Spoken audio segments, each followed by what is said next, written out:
Intimacy साठी timing खरंच खूप मॅटर करतं का? कारण हा खूप कॉमन आणि कन्फ्यूज करणारा प्रश्न आहे. तर ह्यावर तुम्ही काय म्हणाल? जेव्हा बाळासाठी प्रयत्न करताना आपण इंटिमेट होत असतो तेव्हा खूप सारे कपल हल्ली ओव्ह्युलेशन ट्रॅकिंग करतात. तर हा एक ट्रेंड झालेला आहे.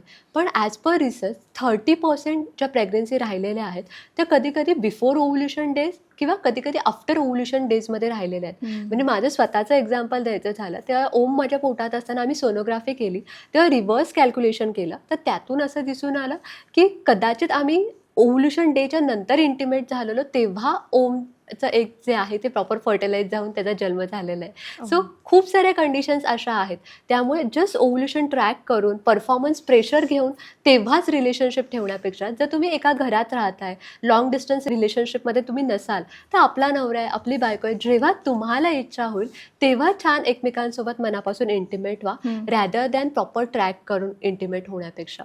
सो ते लाँग टर्मच्या दृष्टीने खूप चांगलं आहे. हां, पण जर तुम्ही लाँग डिस्टन्स रिलेशनशिपमध्ये असाल, कामामुळे तुम्ही वेगवेगळ्या शहरात राहत असाल किंवा काही जणांचे मिस्टर असतात ते आर्मीमध्ये असतात, नेव्हीमध्ये असतात, ते 6-6 महिने भेटत नाही. मग त्यावेळी तुम्ही प्रॉपर डे ट्रॅक करून इंटिमेट होणं खूप गरजेचं आहे. पण अदरवाईज जर तुम्ही एकत्र राहताय तर येस, जेव्हा तुम्हाला आतून इच्छा होईल तेव्हा इंटिमेट होऊ शकतं.